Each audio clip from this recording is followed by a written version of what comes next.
Good evening. We're continuing today the series that we started. Today it's the Laws of Repentance number 4. And we will do chapter 4 in the Rambam, Laws of Repentance. Very interesting. Last week was very interesting lecture and also included lots of information. We spoke about minim, apikorsim, all these things that we hear about it every day almost. Everything in one lecture. A lot of learning was last week. Hopefully today will be also good. I want to make you happy.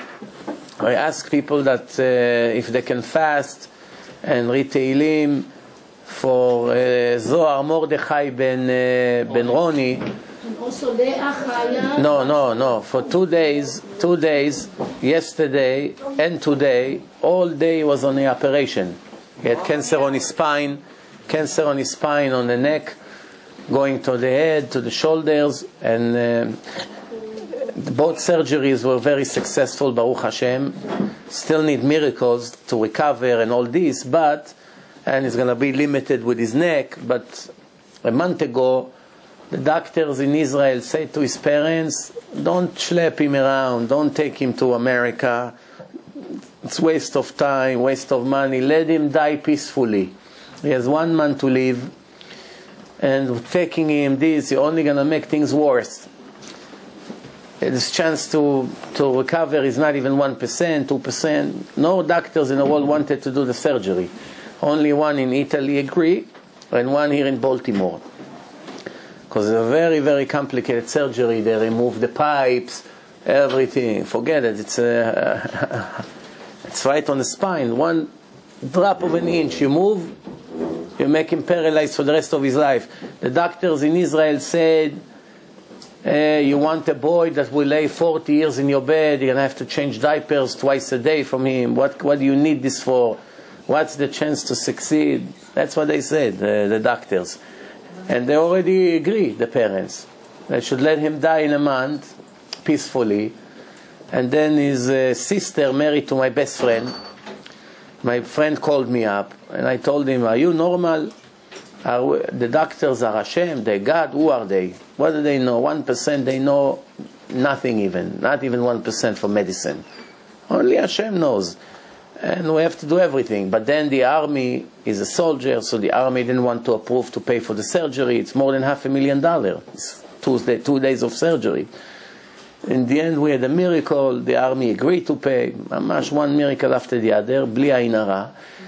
And now, Bezrat Hashem is in recovery. You know, this is it. So today was the second surgery. Everyone who fasted, thank you very much. You have a share in saving a life of a person. He's Shomer Shabbat, Niach Tfilin, is becoming more and more religious, Baruch Hashem. I always say to people, be religious before you find out something. Not after, because after, even if you become religious, of course, it's important, but it's not as great as before. When you're great, when you're healthy and wealthy and married and this, everything is perfect in your life, supposedly, and you become tzaddik, the level of your tshuva is much higher than someone who has cancer. When he has cancer, who doesn't want to become religious? You know, people in the hospitals, almost everyone become religious. Goyim, Jews, doesn't matter. The idea is to do it when you're okay. After, it's also important, but not as great when you, Bezrat Hashem, feel good and everything is fine. Okay, let's start. The chapter 4 in the Laws of Repentance, bringing 24 things that makes a person unable to complete his tshuva, his repentance. In Hebrew it's called 24 דברים המעכבים את התשובה. Delaying, postponed his tshuva. He wants to make tshuva, he starts to make tshuva, he learns how to improve, he wants to be religious, he wants to be close to God, and something is holding him back, doesn't let him, obstacles, one after the other, and in the end he cannot succeed. It happens to most of the Baalei Tshuva.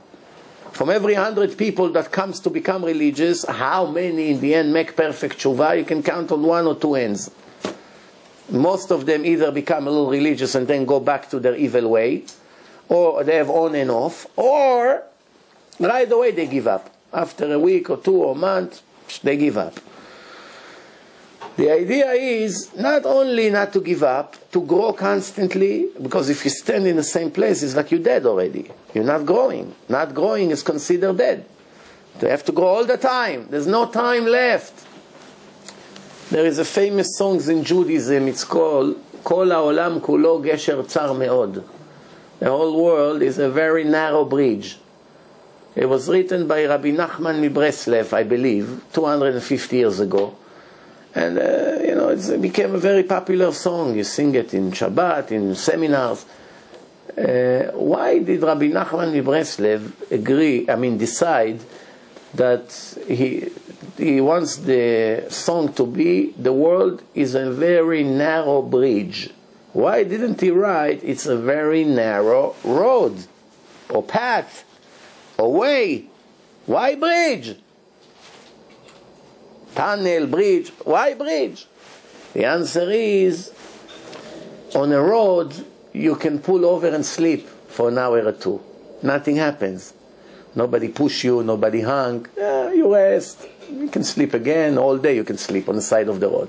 No problem. On a bridge, you cannot stand for 1 second. You got to be on a move. That's the life. You have to be on a move. If you stand and you sleep, you're losing time. You're going down. There is no pause in Judaism. You don't have pause like in a video. You press pause and the picture stayed. No.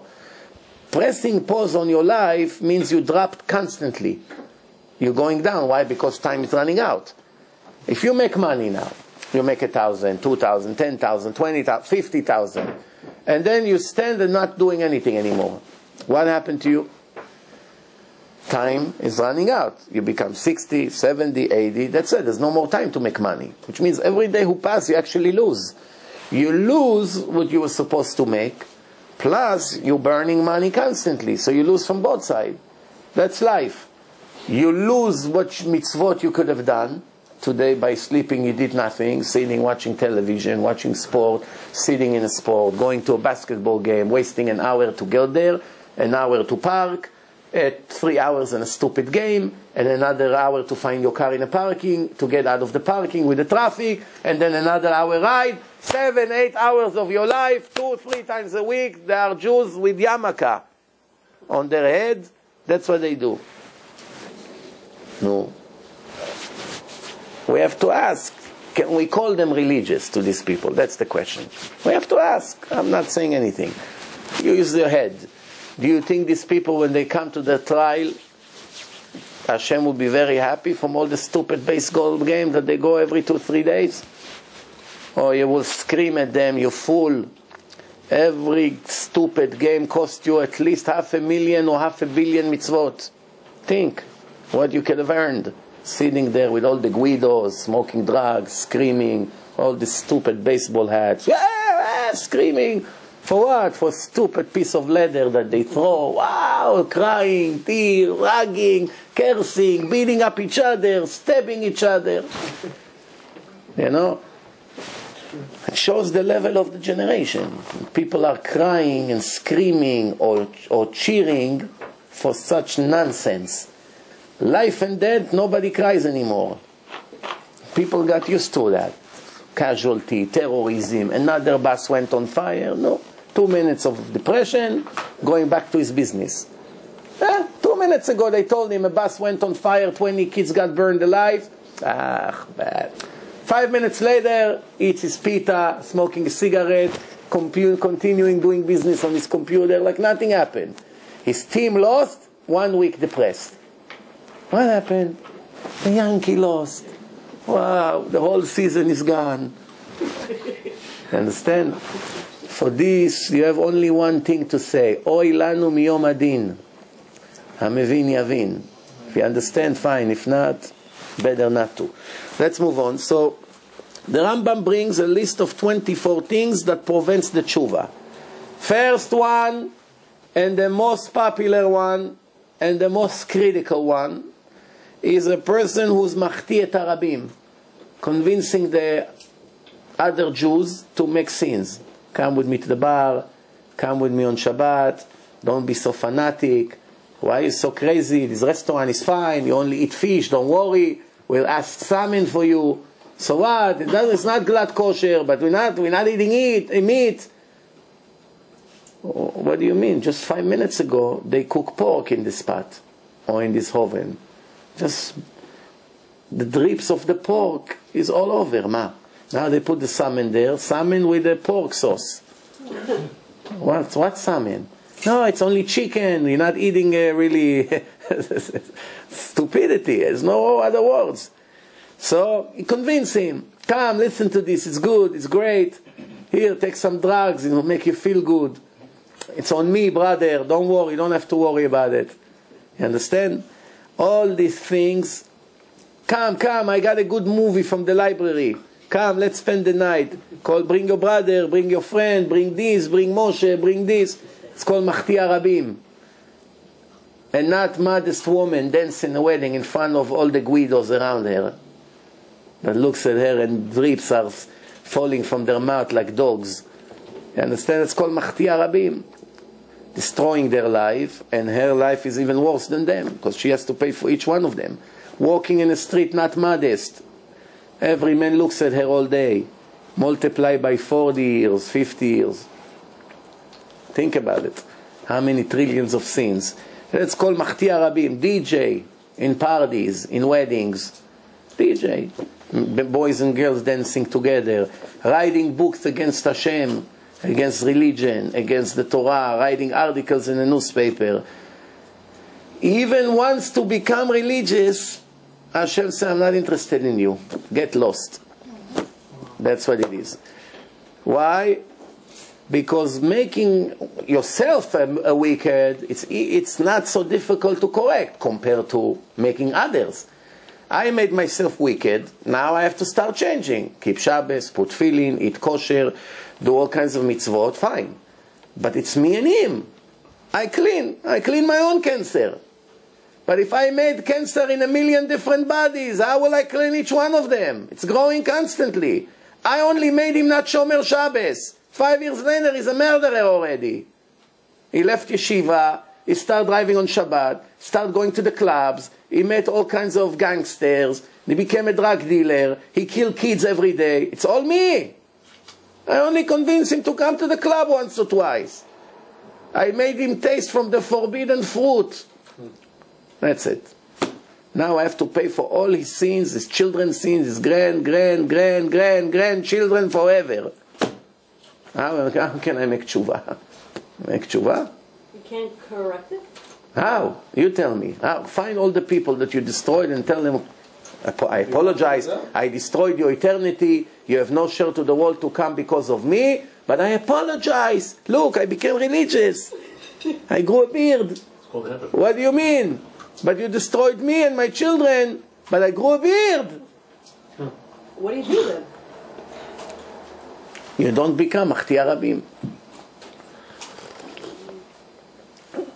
You know, sometimes in life there's no return. Don't get me wrong, tshuva you can make for everything. But to correct reality, you can't. You murder a person, can you bring him back to life? You cut someone's arm. You chopped his arm. Can you bring it back? You made him paralyzed. Can you make him walk because you became religious? His children is going to be more happy now that you grew a beard? What good is that for them? Hashem takes into consideration. Maybe he'll put you in a new body, he'll give you a different life to correct what you ruined. Fine. Of course, tshuva is the only option. There's no other option. If anything can correct, it's only tshuva. But the idea is that a person has to understand there are certain sins that will be very difficult to correct. You went with a married woman, that's it, you destroyed the family. She's not allowed, her husband not allowed to touch her ever again. The marriage is annulled right away. Yeah, but how many husbands? Even if she makes tshuva for 5 million years straight, fasting, putting ashes on her head, sitting with a sack by the Western world, 5 million years crying, her husband cannot take her back. What about the husband? She cannot go back. You cannot touch her again. You cannot marry her. If her husband threw her to the street, you cannot pick her up and say, okay, we love her. Let's get married. I became religious. You're going to make tshuva. No, at least your husband threw you. We made a sin. At least let me marry you. Not allowed. She's not allowed to be with her husband. She's not allowed to be with the one she cheated on. No, you became Baal Tshuva. No, let's say you made tshuva for it. You really regret it. You sit in yeshiva, you learn, you cry. You ask Hashem to forgive you. But you cannot reverse the reality now. That's it. The family is destroyed. Family is destroyed. A person has to be smart. There are some red lines here. Here, you ate one time not kosher. No, you can correct it. You ask, Hashem, forgive me, I'm sorry, I ate not kosher fish, I don't know what. Forgive me, I'm sorry, here, now I'm eating kosher, my blood changed, I'm back to normal. I stole $1,000, I went, I found the guy, here is your money, I apologize, forgive me, mwah, mwah. Forgive me, I love you, I pray for you. Okay, brother, I appreciate you, honest, you return the money, he gives you a hug, Hashem is happy, the sin never took place. It's easy to correct, yes. There are things it was easy to correct. There are things, it's growing by the minute. The destruction you made is growing by the minute. It's growing by the minute. It's not a joke, what do you think? So, המחטיא את הרבים, הוא בכלל עוון זה המעכב את הרבים מלעשות מצווה. You can cut it to two mini categories. One is to make them come in and make sins, violate restrictions in the Torah. And the other category is preventing them from making mitzvot. He wants to go volunteer to Tomchei Shabbos, to give boxes of food Thursday night to poor families. Ah, you fanatic. Come, we play cards. Come, there's dinner. I have a birthday party. What birthday party? Is going to give 20, 30 families food for Shabbat. They don't have what to eat tomorrow. No, come. Think about it. So it's really not telling them, come to eat pork with me. What did he say? Come visit. It's very, very common by parents. The boy wants to do one thing, the parents don't let him. He wants to go to yeshiva, they say, no, go to college. They force him. You want money from us? You want to live here? College. Even Orthodox families. Yes. So that's called preventing someone from making mitzvah. It doesn't matter if it's your son or someone else. Jew is a Jew. The Jew wanted to learn Torah all day, 10 hours a day, make 600,000 mitzvot a day. Every day in yeshiva, it's more mitzvot than an average Jew does in his entire life. You know that? Many of you already shomer Shabbat, putting tefillin, going to shul here and there, keeping mitzvot. You eat kosher, you make brachot, you put yarmulke, you put tzitzit. Beautiful, very nice progress. Everything you will do in the next 50 years, one day in yeshiva, it's already greater than you. One day in yeshiva, it's better than your whole life. Let's count. Tefillin you put in the morning, 1 mitzvah. Talit, 2 mitzvot. Pray shachrit, 3 mitzvot. Pray mincha, 4 mitzvot. Pray arvit, 5 mitzvot. Making 20 brachot a day, 25 mitzvot. No, ma od? What else? No, let's continue. Give me Shema morning and evening, 27 mitzvot. What else do you do? Huh? Birkat Hamazon, twice a day, let's say, 29 mitzvot. Let's say you did 5, 6 chesed, you give a right to someone, you help somebody, you give a person $1, you give $5 here, 45 mitzvot. Don't you have to have the right of kavanah also? Yeah, no, I'm saying with the best kavanah, 45. No, how many? Huh? 50, 100, 500, 2,000. I'm generous with you. No, let's say 2,000 mitzvot you did a day. Huh? How many mitzvot a person does in 1 hour of Torah? The Chafetz Chaim calculated. Every letter of Torah, every letter, not every word. Every letter is a separate mitzvah. So it means I just say Shema Israel. How many mitzvot? 8 mitzvot. It's like 8 times putting tefillin. So it didn't count on right. Yeah, lesson good now. So now, a person can say 200 words in 1 minute. An average Hebrew word has 5 letters. Average. Some 7, some 3, some 2. Average 5. 200 times 5, it's 1,000 letters a minute. 60,000 mitzvot in 1 minute, times 60 minutes, 60,000 mitzvot in 1 hour. An average yeshiva guy learns 10 hours a day, 600,000 mitzvot. It's like putting tefillin 600,000 times in 1 day. You would do it all your life? For sure not. How many times are you going to do in your life? 2,000 in your whole life? Tefillin, 3,000? Add all the Kriyat Shema you do, all the Tefillin you do, all the Talit you do, all the prayers you do, not 1 day of learning Torah. Yeah, but all those have the same letters in them. Reading Torah, Sha'arid, it has also letters in it. No, I'm saying someone who doesn't learn Torah compared to someone who learns Torah or someone who just keep mitzvot. Walks to the Yamaka, eat kosher, make brachot, go to Shachrit, go to Minyan. You know, he does few mitzvot a day, but he doesn't come to learn Torah. Doesn't learn. So someone who learned 1 day already made more mitzvot than his entire 70 years. Limud Torah keneged kulam. Oh, I beg people, come to the yeshiva, they're doing me a favor. Yeah, next week, I have problems. I'm waiting for $50 check. This, what? Instead of running after me on 4. You know what they say? You don't have room in your car? Tie me. Pull me over. That's what they really have to say. Would I have a bed there? Will I have schnitzel? The food is good like by Dina? We don't even get to it. I wish they asked me this question. At least I have a chance to get them. Don't even get to it. They put a block. They think they're smart. When we come to Olam Haba, they will hate me forever. It's their fault, but they will hate me. Why? They will tell me, and I'm willing to swear on my life and on my children's life that that's what's going to happen. They're going to tell me why you didn't take a baseball bat, smash my head, knock me out, and put me in your car and wake me up over there in yeshiva with the Gemara opened. Why? Don't you know that it's for my own good? How did you ignore me like this? You told me to come? Yeah. Okay, goodbye. Why? That's what I should do to them. I promise you, that's what I should do to them. But I'm a loser. What can I do? I admit. I'm a loser. If I was really a servant of Hashem, really a tzaddik, that's what I would do to them. Give them a good one and wake them up in Monsey tomorrow morning. What am I doing here? I'm a Rabbi Akiva. Tie them with handcuffs to the table. You know, I told you the story about the religious, modern, orthodox guy that met a British volunteer, Goya, from England. She came to kibbutz something. He met her in Israel. You know, talking. He's really religious. With the Goya. Shomer Shabbat. Putting tefillin. Going out with the Goya. Somehow he fell in love, you know, fell very deep. And now he wants to go to England to get married in a church. Wow, that's really cool. Yes. To get married in a church. Maybe not with a priest, I don't know, but inside the inside the building of a church.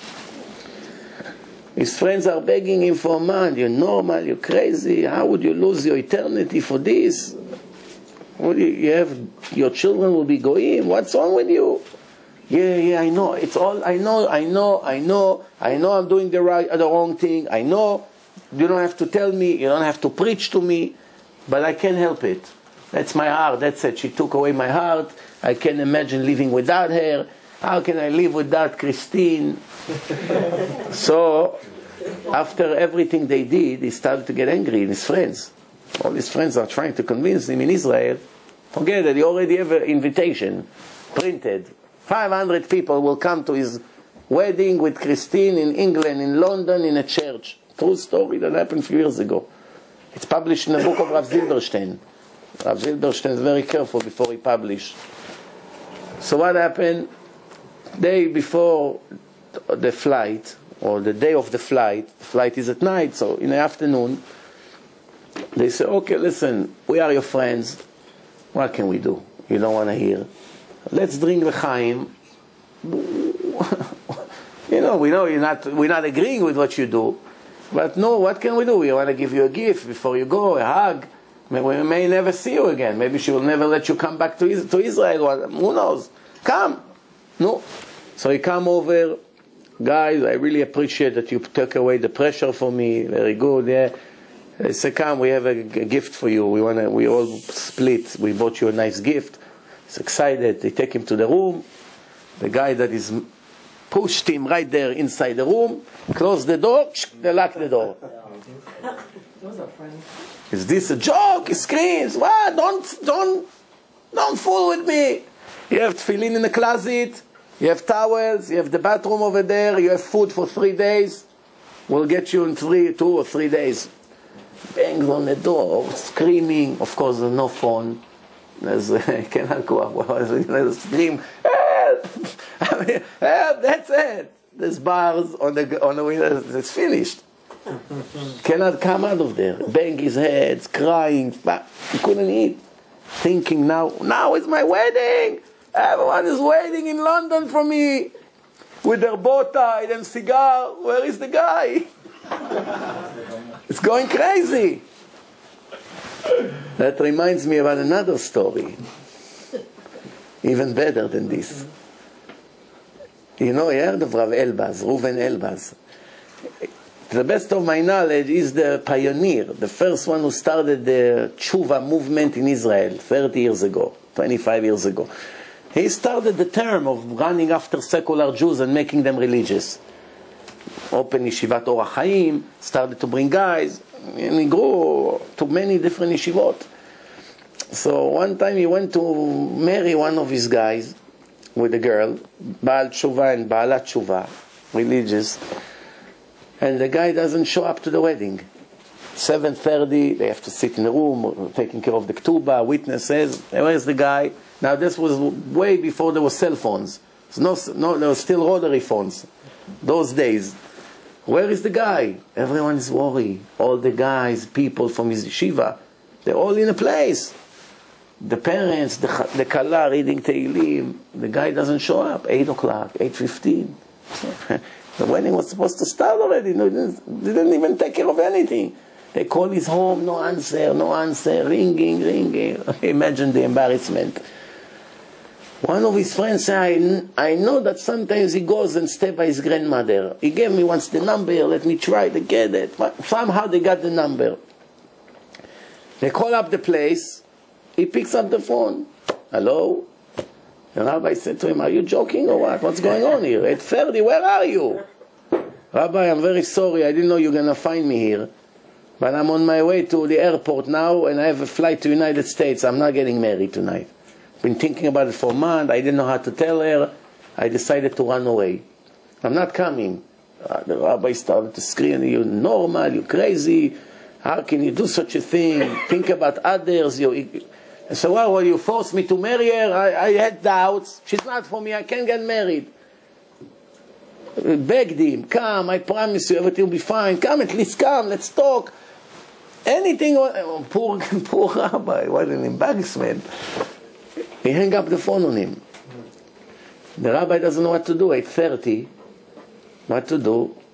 The stipler, the father of Rav Chaim Kanievsky, was 1 block away in Bnei Brak from the catering place.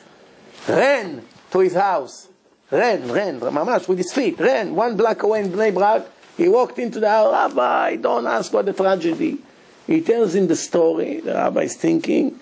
The rabbi said to him like this, listen, all the guys from his yeshiva are there? Yeah. Go and look at all of them, see which one of them look a little bit like this guy. Listen good what he told him.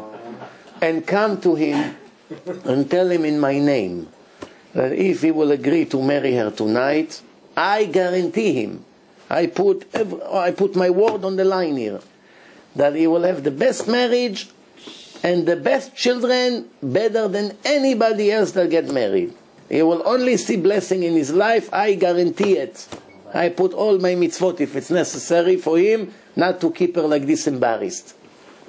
He comes, he look at all of them. You come. Mazal tov. Mazal tov. What Mazal tov?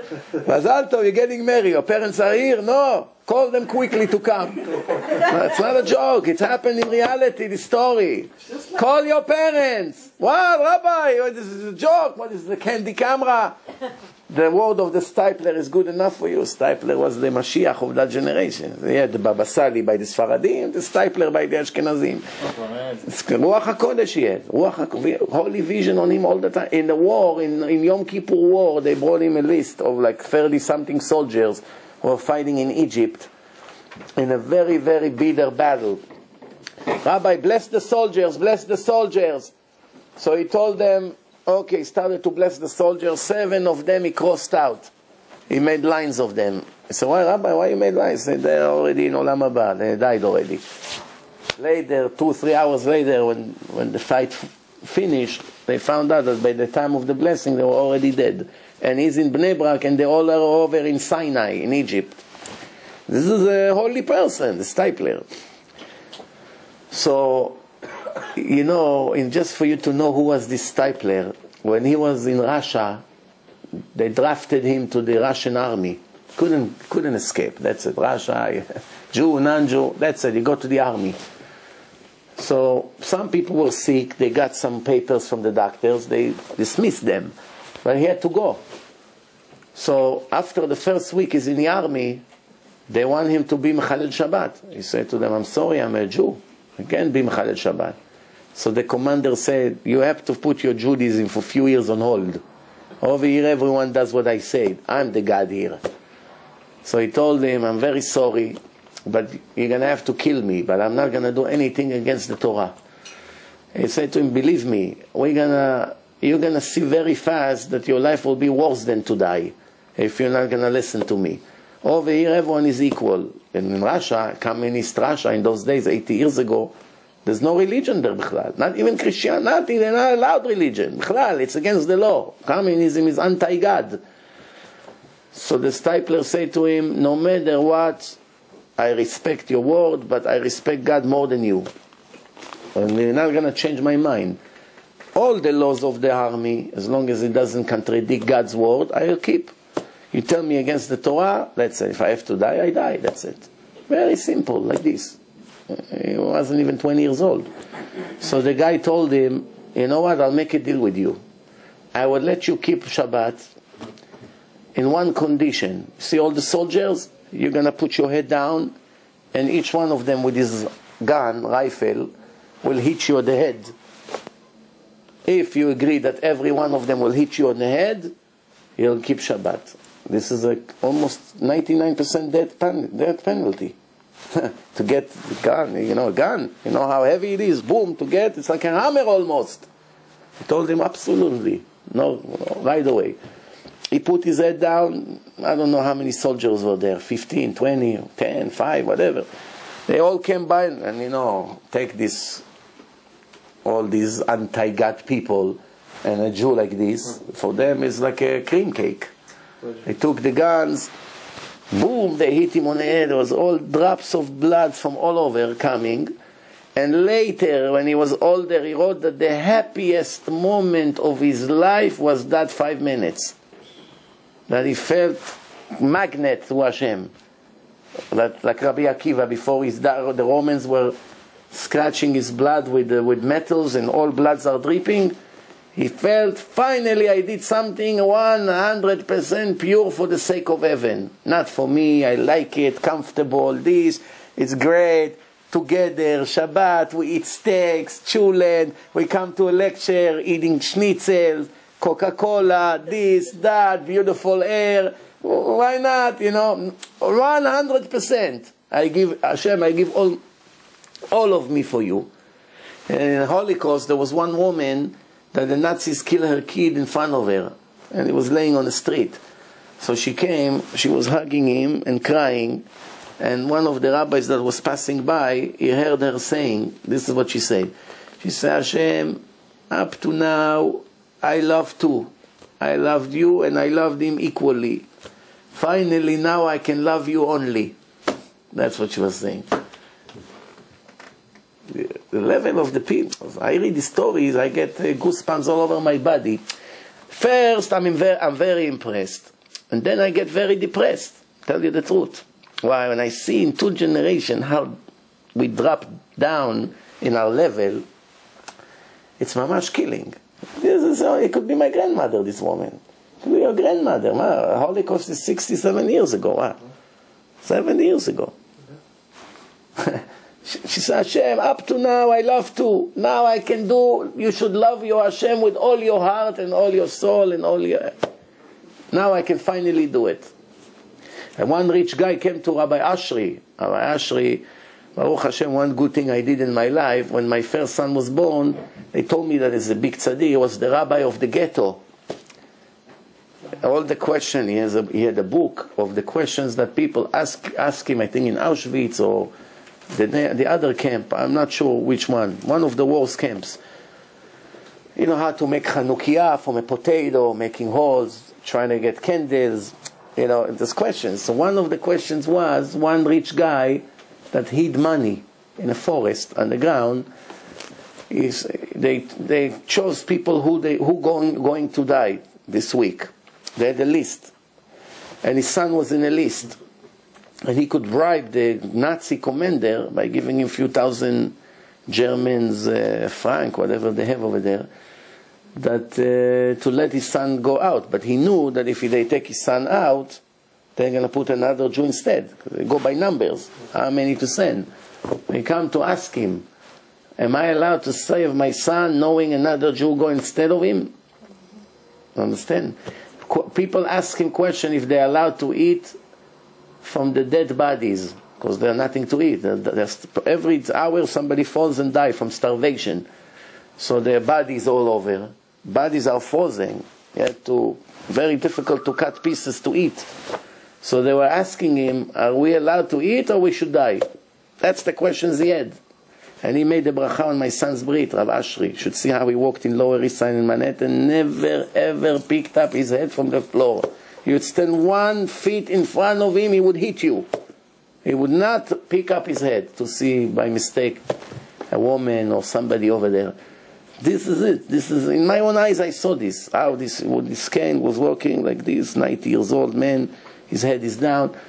So what do you think the answer for it is? He said, well, according to the Torah, you're allowed to eat anything. You're allowed to eat pork, you're allowed to eat everything not to die. It's pikuach nefesh. Life risk, postpone the whole Torah until the life risk is over. So if there is a dead body, and that's the only thing you can save your life with, of course you're allowed. But he told him, you're not allowed. No one is allowed to do it. Why? No, let's think. Why he told him not to? The Torah says, pikuach nefesh doche everything, except 3 things. You should not bow down to an idol, you should not make sin with a woman, and you should not kill another Jew. Those are the only 3 things in the Torah that life risk does not postpone, does not dismiss. You have to die and not to agree to do one of the 3. But everything else, you put the mitzvah on hold until the life risk is over. Shabbat? Everything, Shabbat even. Even they tell you, Chas v'Shalom, to burn Sefer Torah. If not, we kill you, you have to burn. You have to tell you, whatever they tell you, you must do. You're not allowed to die. Not allowed. Not that you don't have to. You're not allowed to die. It's going to be a false death. No.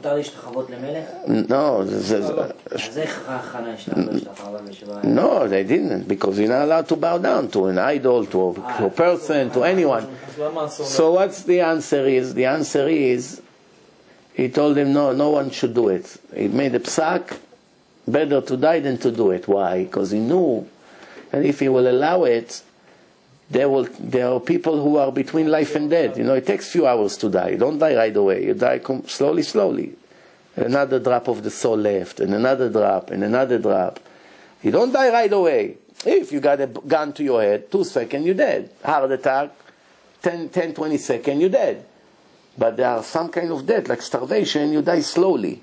It goes weaker and weaker and weaker until that's it. Your soul leaves you completely.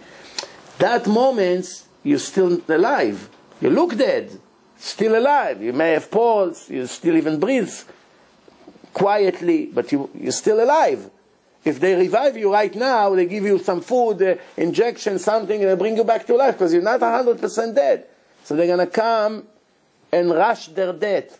Because anyway, he's going to die in an hour. But in an hour, I won't be here. So let me just choke him now, another second, and cut a piece from his hand to eat, that I won't die, because in an hour I'll be dead. This is the questions he had. This is what happened. This is what I always tell people. If we saw in our own eyes hell in this world, why don't you believe what the Torah said there's hell up there? In our own eyes we saw. If we never saw, we always think, maybe Hashem scared us. Chas v'shalom, I don't know how can a person think there will be a lie in Hashem's Torah. How can, what do you, Hashem is a liar? Tell you there's a place like this and he's lying? It's all this description that the Zohar gives is all a lie of Hashem. Hashem is a liar. What is it? A member in a Knesset or in a Congress that lie every hour? Who is Hashem in your eyes? But maybe in your subconscious you think, maybe Hashem exaggerate. Maybe he was scaring us. Maybe he wants us to be righteous, so he told us this. But in the end he said, oh, I was just joking. I don't know. But after we saw in our own eyes, we saw what happened to the people. We saw in our own eyes, the whole world saw. So how can people more still have doubts? So in the end, going back to the story that we started, you remember the story, Bichlal, or you forgot? Christine. No, we have two open stories. Wait. So Rav Elbas told the guy, the Stipler promised, if you marry her, you have the best life. He asked the girl, would you take him? To get safe from the embarrassment, she'll take Arafat if she had to. With the rat face that he had. No, the girl, she knows a tzaddik, learns Torah, looks almost the same like the other guy. We're not talking someone from the beach now, with his muscles and his cut t-shirt, coming like this with his sunglasses and tons of gel on his hair. Now we're not talking a guy like this. We're talking a yeshiva guy, black hat, learning Gemara all day. So he liked her, she liked him. They got married that night. Rav Elbas saved 10, 15 years. I follow them every month. Another kid, another girl. The best! The best marriage. Not one time argument, problems in Shlom Bayit. Everybody. Kol ha'yeladim blessed, Talmidei Chachamim, one after the other. You got it? What's going on here? So anyway, we have another story that is open. Who remember the other story? He's locked in the room. Yes. Gabi. So they told him that we have a gift for you. Come before you go to Christine in London. Come, we want to give you the good. They got him to the room, they pushed him in, they locked the room, he's screaming for 3 days. After the wedding was over, they opened the door. He comes out, fighting, fist fighting. There are 3 against 1. They put him down on the floor. Hey, we're only helping you because we really love you. If we would let you go, that means we're not real friends. Right away, he ran to the phone. Christine! You dirty Jew. 10, 15 minutes, she blasted him on the phone. Hitler should have finished the job. Whatever I did with you. My parents told me, my friends, you crazy. What are you marrying a Jew? The whole thing. He hung up the phone. He tells the Ram, brother, how can I thank you? Kisses, hugs, let's drink now champagne that I didn't get married. Imagine they let him go. They come to Olam Haba. Hashem said to them, you are his friends? Yes, Hashem. You love him? Sure. Of course we love him. Were you upset that he went to marry Christine? Of course, Hashem, you know. You liars! You losers! You're nothing! You're murderers, that's what you are. Your brother is about to marry and destroy his eternity, and you're talking to him? Come to yeshiva. Come. Your cousin is already there. No, Rabbi. Yeah.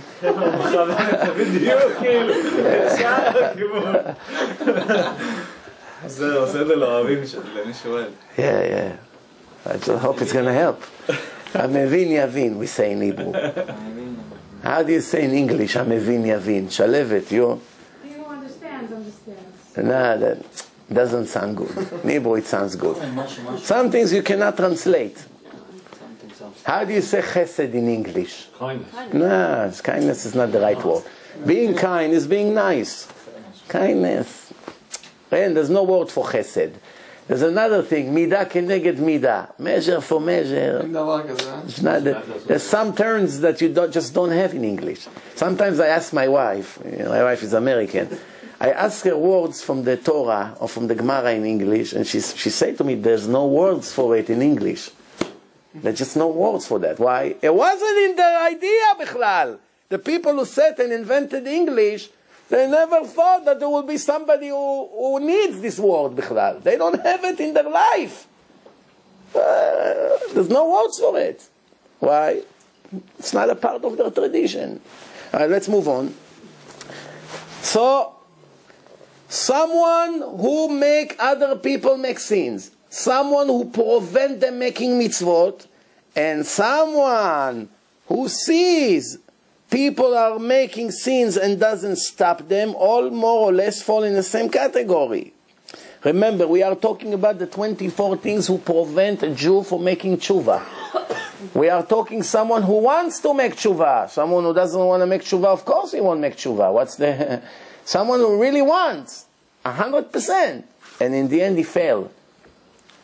So, המחטיא את הרבים, מעכב את הרבים לעשות מצווה, and also is able to prevent them from making the sin, or to try at least, and he doesn't.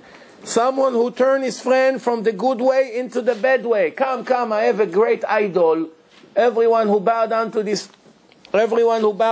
idol makes a lot of money. Come, I have something for you. Put it in your shoes. You're going to see success. All kinds of things. Slowly, it makes him like an idol worshipper. Come here, do this, put this under your pillow when you go to sleep. You know. Someone who sees son becoming wicked and doesn't do everything he can to stop him. Since his son lived by him and eat by him, if he would try to prevent it, maybe he would save his eternity. Because he didn't do it, it counts like he made him wicked. You hear that? Don't get too upset about this, because maybe we have a dismissal here. In this generation, it doesn't work. It used to be like this until 30, 40 years ago, 20 years ago maybe, that's it. Now, the more you try, the worse it gets. Because the generation, it's so corrupted and so rotten, and the souls who are coming to the world in these days are so dirty and so full of sins from previous lives, that the more you try, on purpose they do it. They come in your face and be mechalel Shabbat to get you angry. Tell them put a bigger yarmulke, the next day put a quarter on his head. Just to get you angry. Tell him wear a suit for Shabbos. On purpose he comes with the jeans like a kushi when all his back is down. Anything you tell him, you can't tell him to learn, on purpose he doesn't want to learn. Clean, on purpose he makes dirty. So today, the more you say, the worse it gets. Doesn't apply anymore. Today, the world became so bad that up to one generation ago, every kid knew, I owe my parents. I am their slave. They are not my slave. Slave is not the right word. Servant. I am their servant. They are not my servant. My father say, Apchi, I bow down right away. Yes, Abba. Run, get me this. Quickly. No, not one beep. Cook dinner. Yes, sir. Clean the table. Take the garbage out. Yes, sir. Learn. This is your Rebbe. Yes, Abba. That's how it was even by the Goyim. Yes. The Goyim used to call the father sir. The father comes home, even the Goyim would rise. Arabs, Christian, everyone. Today, we raise the children in such a corrupted way, in such a horrible educational system, that every kid who comes to the world, before he knows his name, he leaves, my parents came here to be my servant. Mommy, the chicken cutlets are not well done. make sure it doesn't happen again if you want to leave. You understand? You call up your son, he's in yeshiva. What? What? What do you mean what? I'm your father. I want to know how you're doing. Don't bother me. You know I don't like it. Why I didn't pick up the phone? Don't you think that if I don't pick up the phone I have something better to do than to talk to you? Just show me one kid 20 or 30 years ago that dared to talk like this. Never. In Bukhara, one of your father was able to talk to his father like this. They stoned him in the middle of town. Not only by the Jews, remember. There's a drop everywhere, like the whole world, especially now, computer, Facebook, schmazebook. The poison is coming in waves, one after the other. You understand what's going on here today? Kids think that we owe them something. You know that according to the Torah, Hashem said that you are obligated to keep your children, to maintain them, to give them their supply, up to what age? 6. Huh? Age 6, you throw them to the street. Goodbye, you're on your own. That's it. Now you're able to walk. I taught you how to read and write. Go find a job. That's it. I'm not guilty. Go work. Go find yourself a job. Find yourself a place to live.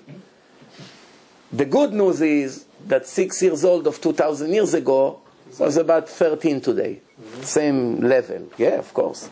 In the time of King Chizkiyahu, every 6 years old boy knew the whole Torah by heart. In the generation of King Chizkiyahu, 2,600 years ago. Everybody, every kid, hey, little Moishi, come here. Today he doesn't even, all day he does play Game Boys. What Gemara you learn? We don't learn Gemara. What do you learn? Mishnah, you know? No, the Rebbe tried, but nobody understood. You know Chumash? Yeah, but I'm not in the mood now. Tell me, it's a Dvar Torah on Shabbos. 6 years old? השפן קיבל נזלת. That's what they teach in Israel. השפן הקטן. You know what it means, השפן? Little rabbit forgot to close the door and his nose became stuffy. 6 years old. Rav Ovadia, when he was 6 years old, he will tell you pages of Gemara by heart, hundreds. 6 years old. 70 years ago. He was a kid there. 90 years ago. He's 91, so 84 years ago. No, מה פתאום? Alright, let's move on. No, why should we get so depressed in one night? I'll leave something for next week. No. So this doesn't apply today. So here, instead of 23, with 24, we got 23 now. Okay. Today, don't drive them crazy, because it's only going to get worse. You have to do anything you can, bribe them, gifts, this, just to make them do what they're obligated to do. Forget it, there's nothing else you can do today. So then, more than to cry to Hashem and beg Him from morning to night that will help you with your children, there's not that much you can do today. Of course, you don't want to show them dirty things, you don't want to get them things that will destroy them more, or open up their eyes to things that are not supposed to, but once they did it on their own, that's it. You have to just cry to Hashem to help you out. And don't ever lose hope, because a lot of these bad kids, when they grow up and they mature, they themselves are tired and sick from the phony way that they see. They find out that all their friends were all phony. This whole world is a lie. All this temporary pleasure, it's poison. They'll get to it. If you pray a lot to Hashem, open up their eyes. We found out. They'll also find out. When a person, you give him too much, in the end he wakes up one day. Too much garbage, too much. How long? How much you going to eat this garbage? One day you wake up. This is the way it is. So then, the Rambam continue. The Rambam says, someone who says, nah, I'm young. What am I, 18, 16? What's the rush to be religious, Rabbi? You know, I know, as one guy comes to me, I have all your lectures in my iPad. I say, how many lectures you have? More than 400 or 500 lectures he has in his iPads. right? Everything, and he listens to it every day. And in the end, are you Shomer Shabbos? No. Sometimes. Why? Why? He doesn't know the truth. Of course he knows. He can give lectures about the truth. Some of them do give lectures. They do give lectures to others how important it is to keep Shabbat, but they don't keep. You got it? Now listen good what I'm saying here. This is what he says, the Rambam. Haomer echta ve'ashuv. I make sins today, one day I'll be religious. There's no rush. I'm still young. By the way, when you be 70 years old, you will still think so. I'm still young. What's the rush? 70. Shimon Peres is 86. He's running for the next election. So, you know, yeah. He wanted to join Barcelona, the soccer team. I went there on an interview last week. Yeah, Real Madrid, lo idea. One of the important teams. 86. Good thing he didn't ask them to play in a game. You know, Baruch Hashem. It's not only every person. What do you think? A person know tomorrow I'll die? Yeah, he understands that it's coming. But in everyday's life, he doesn't think today it's my last day. He'll be 90. Still think, today I'm okay for sure. But one day, you're 90, it can happen every second. No, today it won't happen. Today it won't happen. Haomer echta ve'ashuv. Someone will say, one day I'll become religious. When the time comes and he even wants to be, it will be much, much harder. The more he waited, the harder he gets. He has less help from Hashem. Then, 5 things that are locking the gates of tshuva in the face of the people, of the Jews who wants to make tshuva. 5 things. Someone who doesn't participate with the public, doesn't come to minyan, doesn't fast with them, doesn't celebrate holidays with them. If everyone volunteer, if everyone go to the war to fight, nah, it's not for me. I'm not a part of Israel. Leave me alone with my Christine here. Forget about it. Right? When lefisha bezman shiasu tshuva, when they all gonna make tshuva, I won't be there. If everyone in the shul crying and praying to Hashem and crying for the destruction of the temple, he's not there. He's in 47th Street. Selling diamonds, gold, or selling shoes in his store, ladies' shoes. Everyone cry for Bet HaMikdash. How do you like this red one? How is he going to make tshuva? Everyone is in the shul crying and he's in a business making another $50. You understand? Someone who disrespect the words of the rabbis. The books, the rabbis, Ben Ish Chai, Rambam, Shulchan Aruch, they exaggerate. They made it up. I don't believe in this. Prove to me all this nonsense that we hear day and night. Someone who make fun on the mitzvot. You really think that Hashem care about this mitzvah? That is so fanatic. Come on. Hashem care, and on Shabbat you did this or you did that and your salad. Come on. You crazy. You people are crazy. I don't want this. I see it every time. The ego. Since he disrespect the mitzvot and he look down at them, of course he won't run after the mitzvot. It's not for me. Come, here, take Arbat Aminim, Lulav.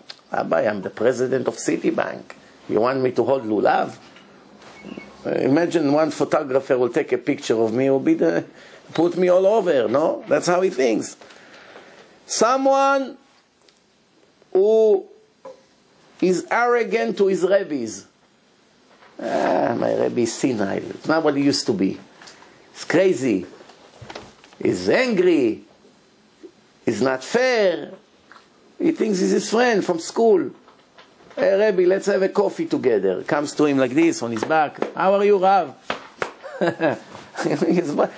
We went together to Tironut in the army. We share the same spoon. Yeah.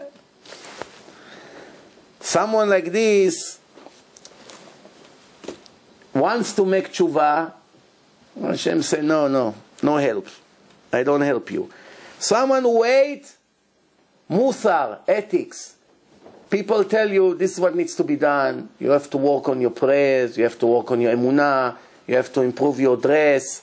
You have to improve your Shabbat. You have to put a bigger yarmulke.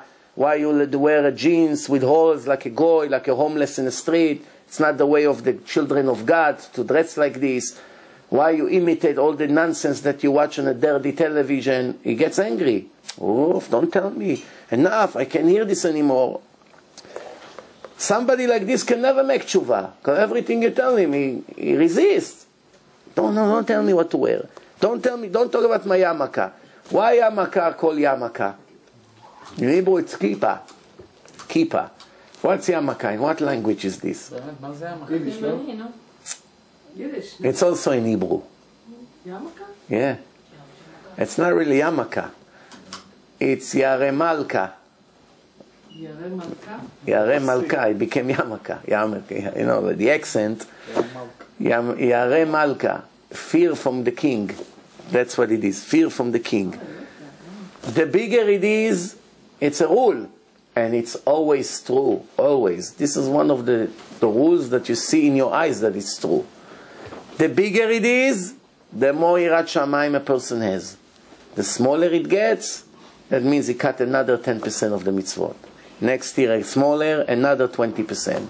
Until, you know, they made it very flat. You have to dig in between his scales to see where it is. You know?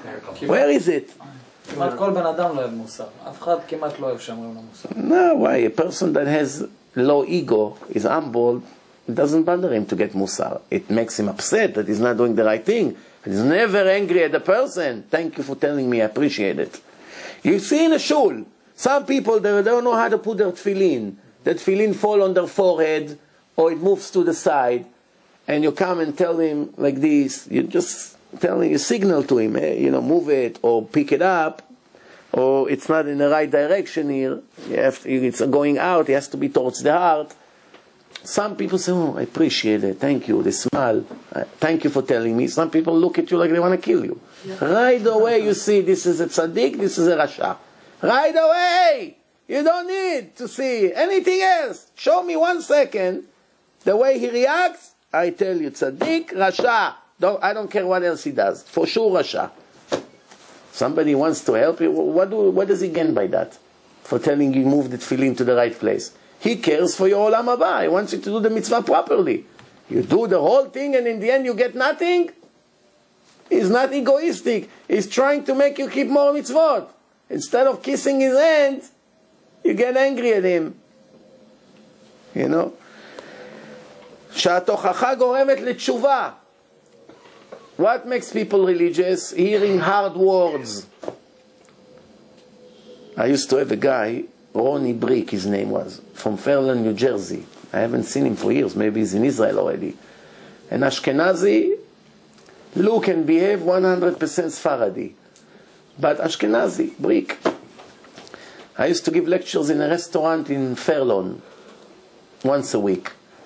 And he used to come.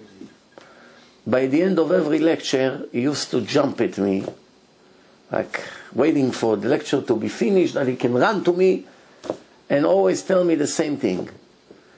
Every one of your lecture, from the minute I sit on the chair, I feel the knife goes into my heart, and for an hour and a half, you're shoving and pushing and turning and going and going. It's a nightmare. Then he came to the yeshiva. That's the only way. You have to attack the problem.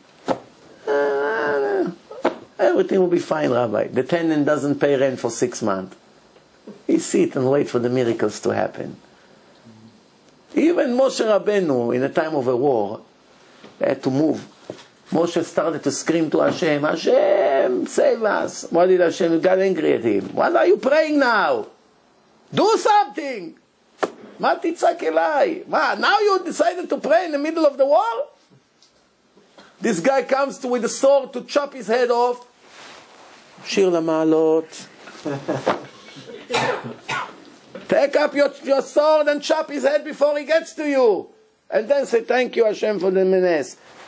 Day before the war, you cry all day, you pray. Now it's in the middle of the war. שיר למעלות. Now it's time. A doctor go on a surgery like this boy. From morning to night, 12-hour surgery. 1 drop of an inch you move, You make a person paralyzed all your life. It's not a joke. Or you kill him on the table. The whole family is waiting outside. How you show your face? How you come out of the surgery room? Believe me, this kind of doctor deserve $500,000 a surgery. Deserve it.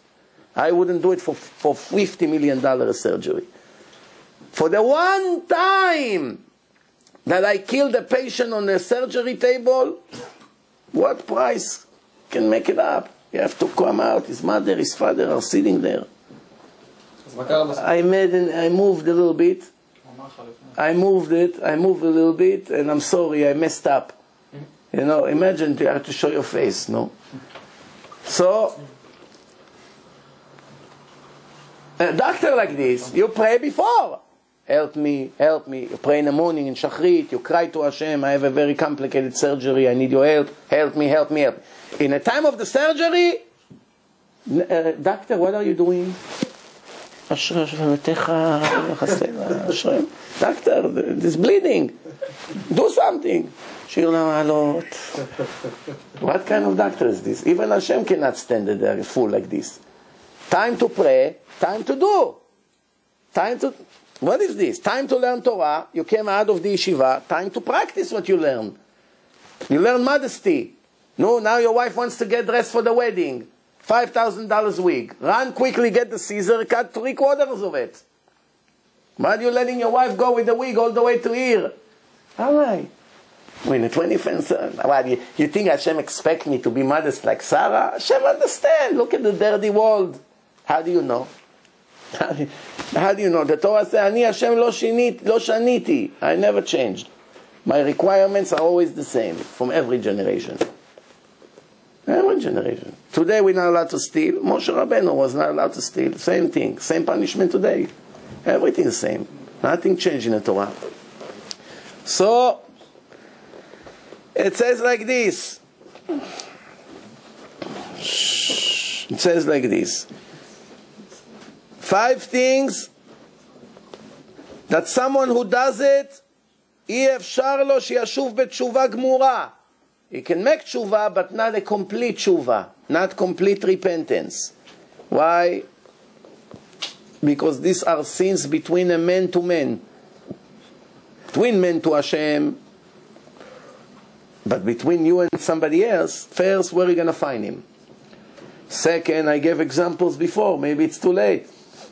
You already made millions of sins, how are you going to apologize for it? Right? Sometimes you owe him $10 million. You don't have the money to pay. What are you going to do? ואינו יודע חברו שחטא לו, יודע שיחזיר לו, sometimes you're not even aware that you made a sin to him. You spoke about fat people and you offended him. He's fighting with his diet day and night, gets abused from all over. All of a sudden you make a joke about heavy people. He hates you now for 20 years for that. Because he's already suffering from his situation before you came. Now it's like putting salt on an open wound.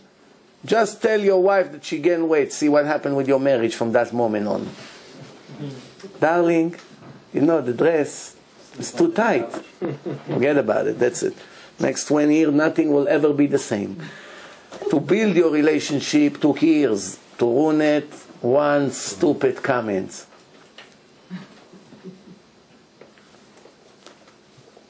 Finished.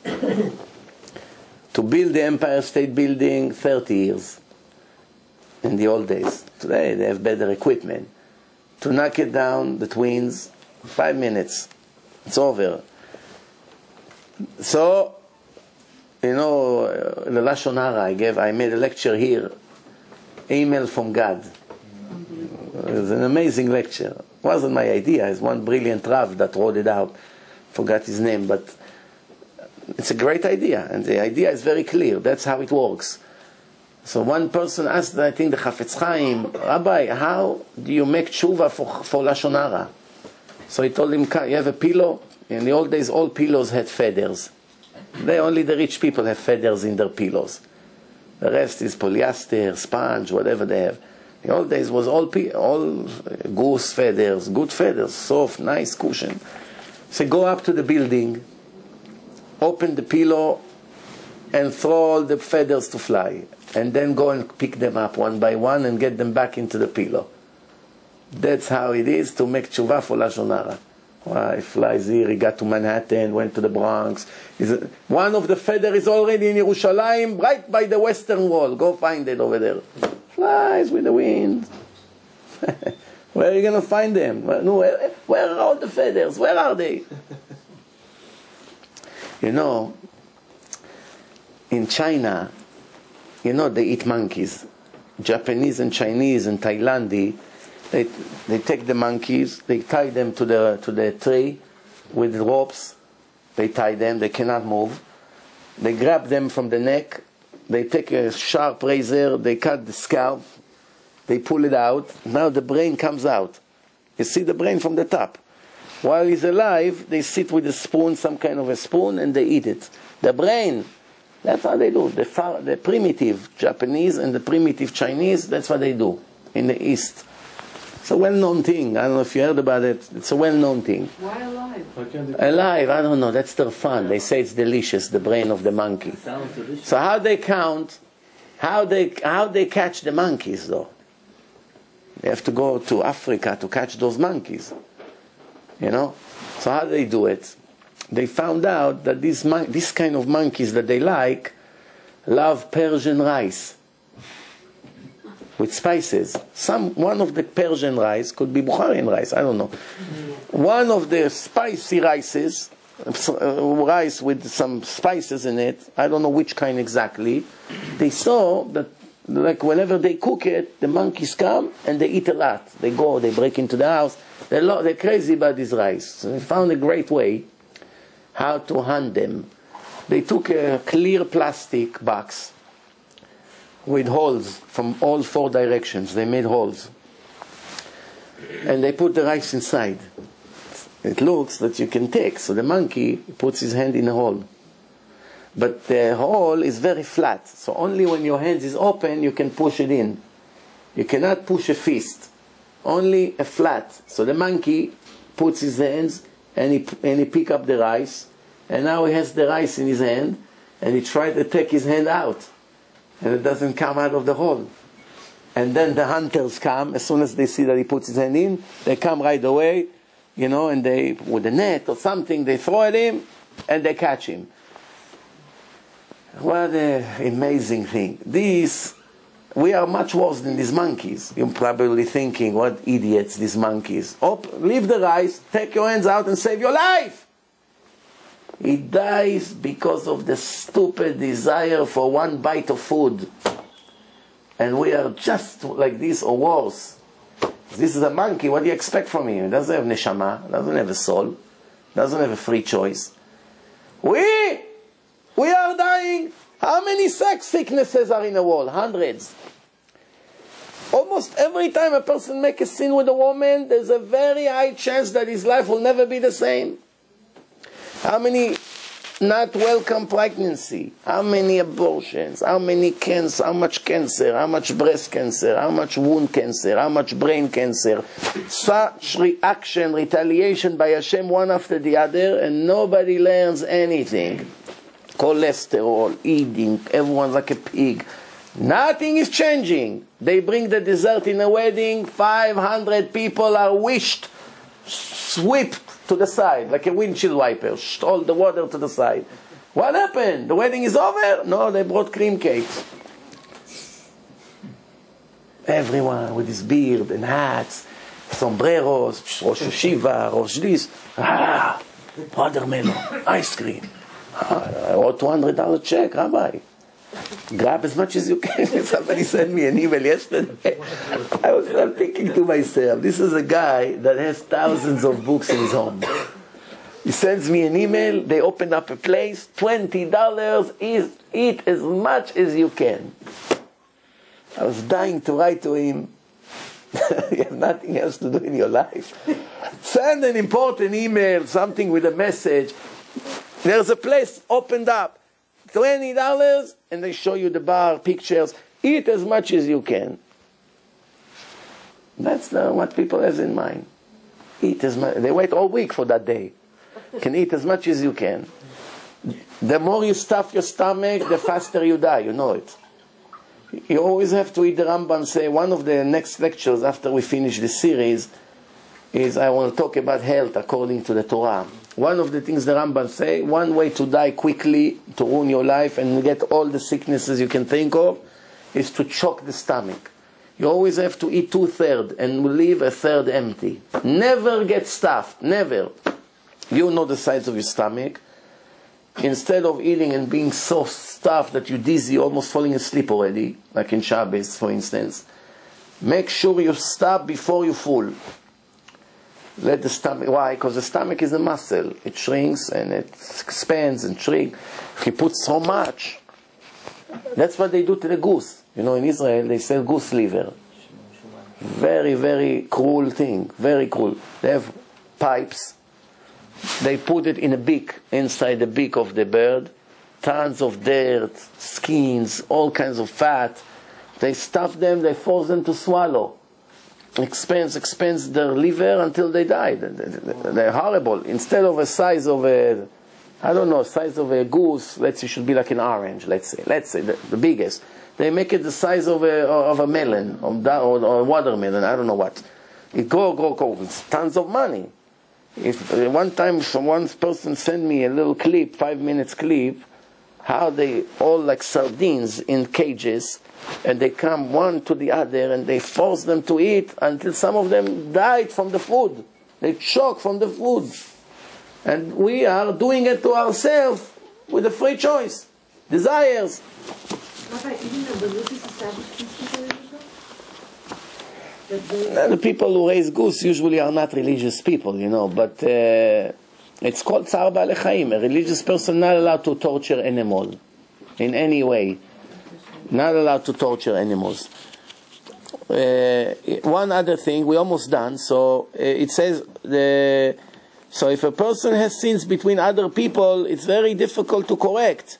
Someone who cares an entire group, cares all Moroccan people, cares all Persian people, cares all Ashkenazi people, whatever, everyone with his stupidity, and we all stupid in what way. Now, where are you going to find all Ashkenazi people to apologize, or all Syrian or all Persian? Where are you going to find them? It's impossible.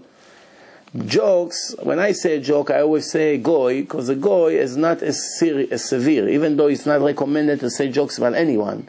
Sometimes it's necessary to wake up the audience. Sometimes they fall asleep. You give them a joke, you earn another 15 minutes on concentration. No. So, it's better, you know, even things that are permitted between Jews to Goyim, once you do it to a Goy, then it become a habit. It's just a matter of time until you start saying jokes and Lashon Hara about Jews that's bad. You understand? And you get used to it, so it's better not to start. Someone who share with the thief. The thief is stealing, he walks by Macy's and he steals ties. Brother, here, $50 tie, give me 10, it's yours. Bring more, what do you have? You have some Armani suits? How much? $50, $100.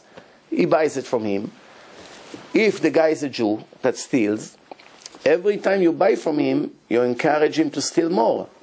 You know, it's a good business. I steal from my boss. So by buying it from him, or splitting with him, you become as guilty as him. You know. Either way, even one time. לפי שאינו יודע גנבה זו של מי היא. Why it's a big sin? Because really, according to the Torah, you're supposed to now take it and return it to the owner of it. Let's say Reuven stole from Shimon a watch. It worth $1,000. You bought it for $100. According to the Torah, you must find that Shimon and return it to him and ask for the $100 back. This is what I paid. Shh. This is what I paid. Here is your watch. Where are you going to find him? Because you don't know who he stole it from. While he has it, the thief, he has an obligation every second to return it to the original owner, to put signs, to search for him. Once he gave it to you, you even want to return it, you don't know to who. You don't know what city stole it. Maybe it came from China, it's stolen from there. Where am I going to find the person? There's no way to make tshuva. That's why it's preventing you from making tshuva, holding stolen possession. Then, someone who comes to poor people and eat their food, which means there's few explanations for it. סעודה שאינה מספקת לבעליה. You come to a family, religious family, let's say they have 10 kids, בלי עין הרע. Father and mother, 12 kids, they put, and you are the guest over there for Shabbat, they put 13 small pieces of chicken on the table. 12 members of the family and you, 13. And you take 2 or 3 pieces. Which means one of the kids won't have. Or, they, you know, in those poor families, usually they take your plates to the kitchen and they serve you the meal already. Because they don't have plenty to put in the middle of the table. You know, or put a buffet, they take as much as you want. In my life, I saw things like this. I was invited when I was freshly married or one kid. I went to families and I saw some families, you know, in the middle of the meal was water dripping from the ceiling. If it's raining outside, summer, winter, you see how they live. You see where you sleep in the basement. You see you know that these people, this is a poor family. You got to be very careful over there with the electric, with the heat. Who gave you permission to touch the heat, bichlal? You freeze to death and you don't have permission to touch the heat. You come to the owner, I'm very freezing. Do you have maybe another blanket? He'll get the point. I had people come to me. They asked me if they can stay by my basement. They're from far away, from here, from Long Island, from Lakewood. They want to stay overnight and return back home tomorrow. Or they come for Shabbos and they ask to stay for Sunday. No problem, you're welcome. What happened? They sleep in the basement. They put the heat on 85. And then they leave Sunday morning and the heat stay on all week because nobody goes there. $500 damage when he leaves. First question, just moving it from 70 to 71, it's pure stealing. You don't have permission. Leaving the lights on and leaving the house, the light can stay there for 2-3 days, it's another $5-10. It's 100% causing damage to another person. Even to a goy is not permitted to do. You understand? What do you think? Life is a picnic, it's a joke. It's not a joke. Person come to Shamayim, he think, I'm minimum Baba Sali me. What? You know how many mitzvot I kept, Rabbi? Every day, lectures, Torah. He come, Hashem say, get out of my face, Rasha Merusha. I'm Rasha? Come see how many millions you stole. Wow. Come see how many people died because of you. Come see how many people never got married because of you. From your gossip and Lashon Hara and your jokes and telling about him and telling about him. Come. Come see how many people left the religion because of you. Come see how many children are becoming drug addicts because of you. Come see how your ex-wife looks in her life today. Where are you going to start? You understand? Those are the miserable people that go, now it's another explanation, what does it mean, eating the ox of the poor and the widows. Which means, let's say you gave a loan to a poor person and he gave you his ox for collateral to keep, security, collateral. And he didn't pay the loan, you went, you ate the ox. It's the only thing, he was using it for parnasa, it's like taking away his car. A taxi driver, he has a $200 car, trying to make a living, you gave him, I don't know, a loan, you took away his car, now it doesn't work. All kinds of things like this. They go from one city to another. Nobody knows who owns this ox. Now it's another explanation. You took an ox from someone, from a miserable person. The poor people used to go from one city to another to collect donations. Right? I told you that story. Monday I said the story. It was fresh from the oven. 2 hours before the lecture, I heard that story in Englewood. I stopped there for Mincha in Arvit. My friend of mine I saw in her told me that's fresh. You know, every time you give donation to people who come, you have to check if they didn't come with a driver. If they come with a driver, is waiting outside in a car, minimum half of the donation goes to the driver, which most of the time is Mechalel Shabbat, a crook. Most of the time. Sometimes they want 70%. They take advantage that these rabbis or collectors come from Israel and they don't know English, they don't know where to go, and they depend on them. And they already know where all the rich people are there, so they save them a lot of time. Instead of being here a month until they make connection, in 3-4 days he takes him to all the rich people in Queens, all the rich people in Muncie. But it costs it's very expensive because they want half of the donations. So never agree to give somebody donation if he came with the driver. Even if he tell you he's my brother, he's my uncle, he's my best friend, don't believe him. He has to say it because he know you won't give him. Tell him, give me your address and I'll mail you a check next week or tomorrow. By the time you go back to your town, the check will wait for you. And give him, send him. By then he doesn't have to split it with a crook. You understand? So right away, if you wanted to give to his yeshiva, at least he went to the yeshiva.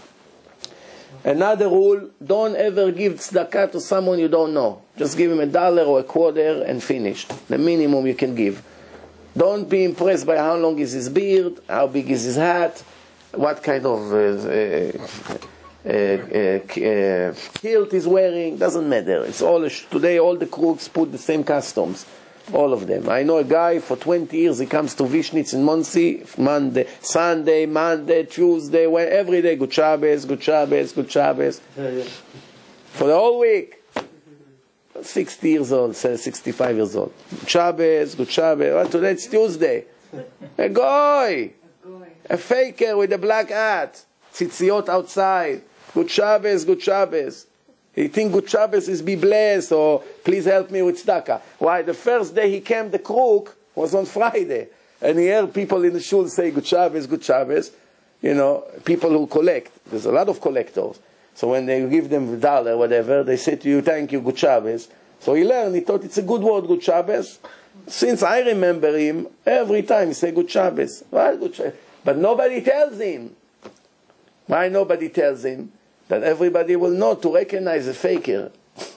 If they tell him, now he's going to change. He's going to say, Shar Koach or Chazak u'Baruch. Say something else. It will be hard to know he's a faker. At least now people know. You understand what's going on here?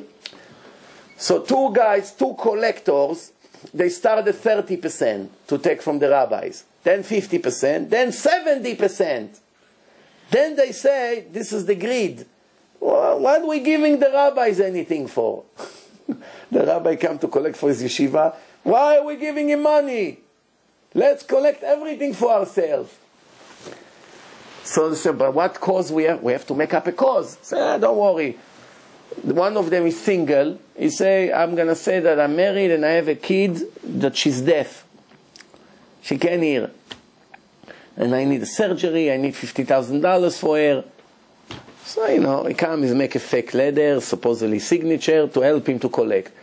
What are you collecting for? My daughter is deaf, my house is broken, my wife is depressed. She needs a surgery, the girl cannot hear, who's going to marry her, what's going to be? Jews are merciful. Take $50, $100, $300, $1,000. Started to collect fortune from house to house. Guess what happened? One day he met a girl. He got married a few weeks ago. His wife gave birth, first kid, a girl, deaf, from birth. Ishtabach Shemo.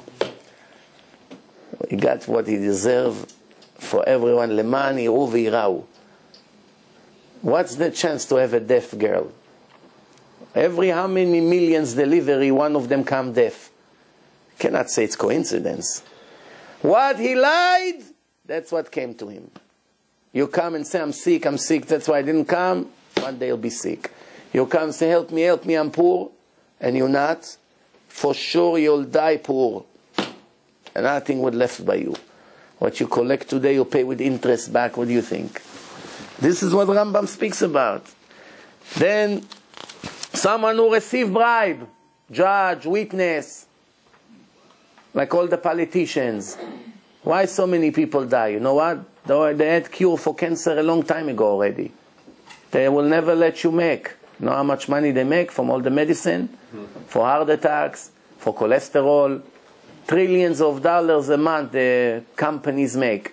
Every time somebody invented medicine, they either buy it from him or assassinate him. One of the two. First they give him an offer. They bargain with him. Give us the medicine and they destroy it. They make him sign that he will never publish it. If he'll publish it, they lose $1 million an hour. All over the world. You know how much money they make? Plus, inside their medicine, they plant all kinds of viruses and mutations that makes new sicknesses all the time. It's a whole science. Thousands of scientists work for them, make fortune, how to make people sick more and more and more. That's why try never to touch chemical. Unless there's really nothing else. It's a much matter of life and death. Try never to take any kinds of pills. Never. Why? You don't know what it causes. All this birth control probably is the reason for all the cancer today. It started, 20 years ago, almost every woman has it. 1 out of 8 women has breast cancer. It may take 20 years to develop. Every day it kills another cell, another one, over the years. Who knows? I'm not a specialist. I'm just telling you what's happening out there. And they bribe all the judges. They bribe all the politicians. You know, there are some medicine, they have warnings on it. Warnings. They warn about one thing, but it makes another 50 different things. But nobody knows about it. They write one warning. For pregnant women, be careful with this. Tofaot levai, it can cause side effects, right? But you have no idea what battle until they agree to put this warning. If it was up to them, they'll let you die. They don't care about you. They just want to make money. Some honest politicians were fighting, and most of the corrupted ones cooperate with the companies. And in the end, they throw you something. But in the end, they don't let you know what you're taking. You know, one person told me today, she told me, she's very against medicine. She said like this. She said there was one medicine, she told me the name, I don't remember. She said kids in the middle of school running around, fall and dies. Thousands of kids all over the world. And they continue to bribe the politician that they won't come out. The Ritalin. I don't know, different. You understand what's happening here?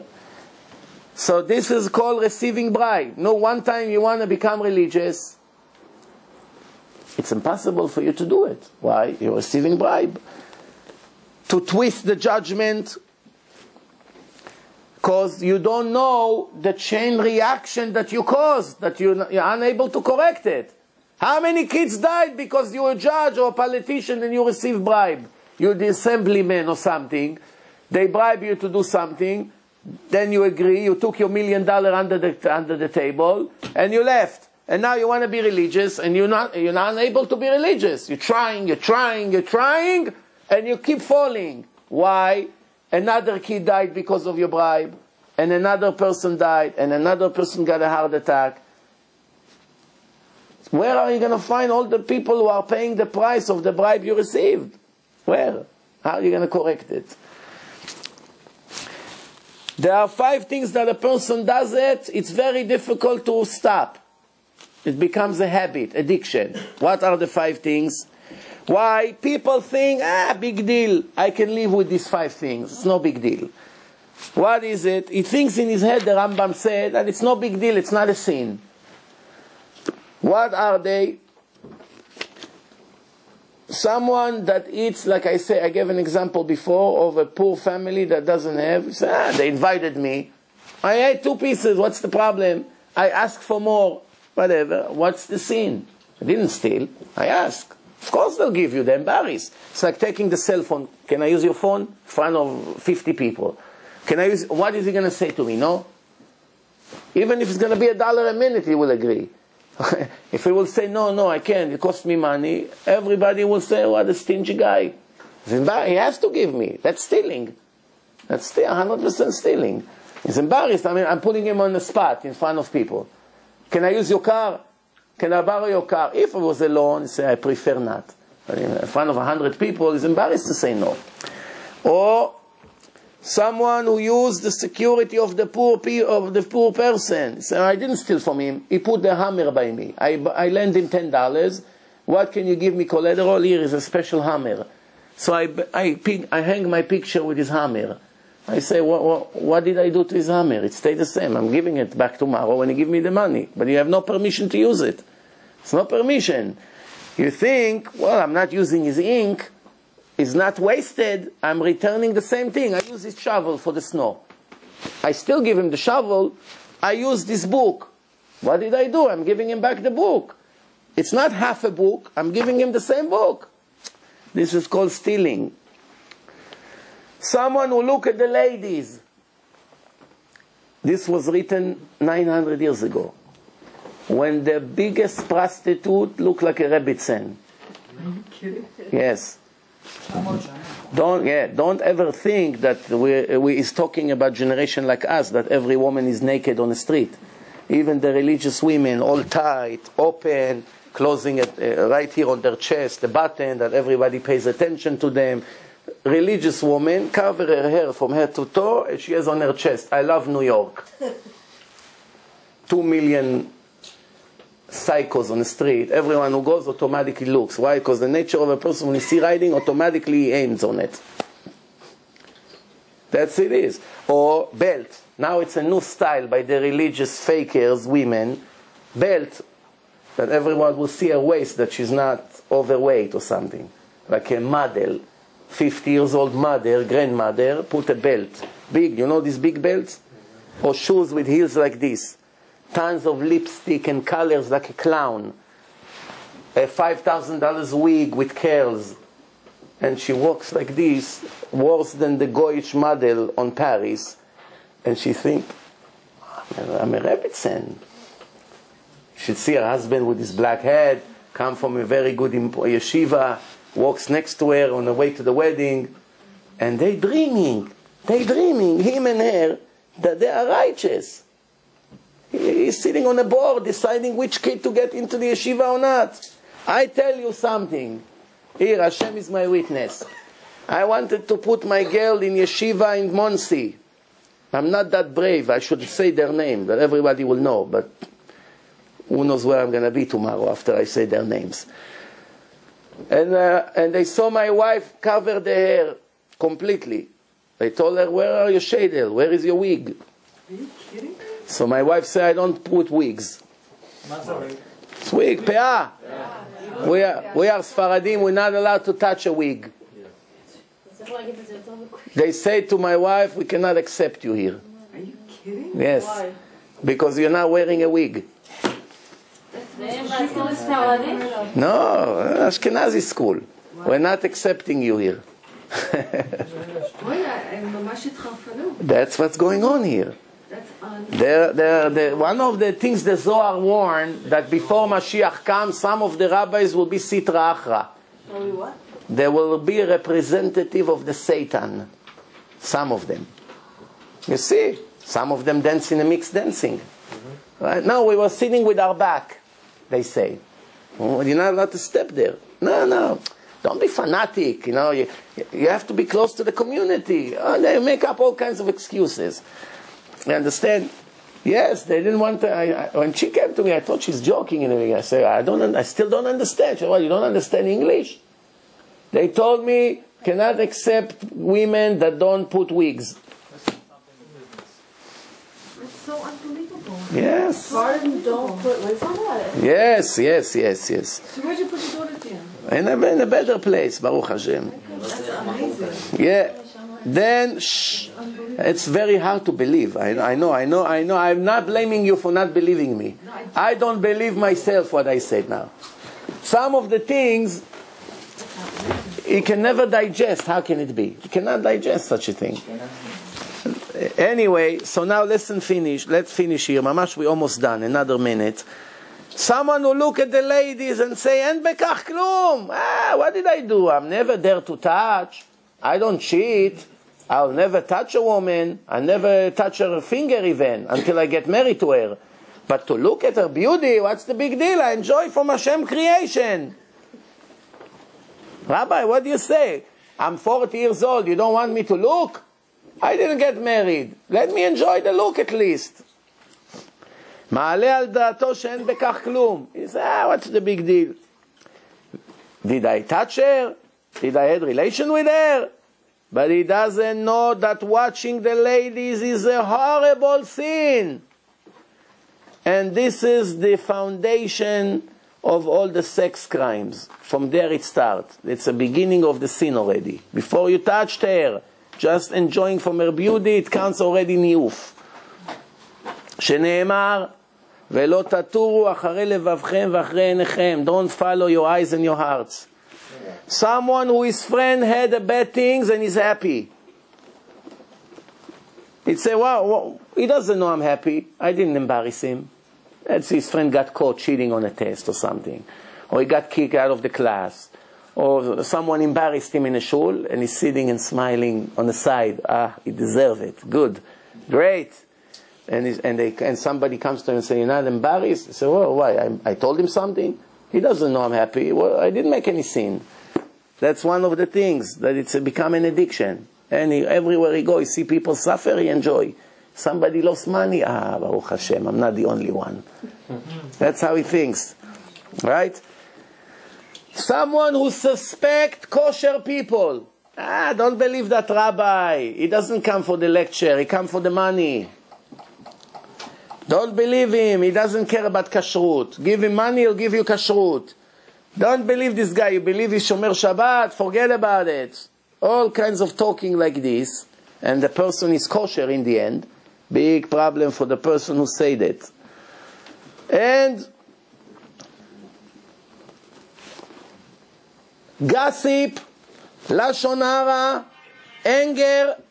anger, thinking bad about people and connecting to wicked people, this become an addiction that it's very difficult to stop. And even though all these things, this is the last words for tonight, all the list that I mentioned, 24 things that are preventing tshuva, delaying tshuva, postponing, making it much harder, much more difficult, much less assistance from God when you come to make repentance, even though they are big damage to the repentance of a Jew, it doesn't prevent it completely, which means the door is still opened. If a person made tshuva, arei ze ba'al tshuva, it counts like a person who made repentance and has a share to the world to come. But it's much, much harder. You can make $100 like this. You can make $100 working 10 hours like a slave. In the end, you got what you wanted. Here you could do it easy, and here it's going very difficult. Why? Because of these 24 things. What's the solution? Clean it from your life. The worst one, remember, is the first one. Preventing people from making mitzvot. Making people make sins, because now you're guilty of all their sins. Very difficult. That's why if you want to correct it, you have to now make a lot of people religious. One of the best things for people to do when they become religious is to give a lot of money for CDs. The more CDs we put out there, it's a game of number. The more Baalei Tshuva we have. The more Baalei Tshuva we make, it counts for them that not only they make people not religious, not only they didn't help people become religious, not only they prevented people from making mitzvot, now they're doing the opposite. They're correcting. Now they're making more Jews coming. So it's 1 for 1, 2 for 2, 5 for 5. And then 1 point, they have much more mitzvot than sins. And the scale turns into the positive side. Without making other Jews Baalei Tshuva, I just don't see how we're going to be able to turn into the positive when we have trillions of sins in our life. How are we going to do it? The more, if I get another one and another one, they all work for me.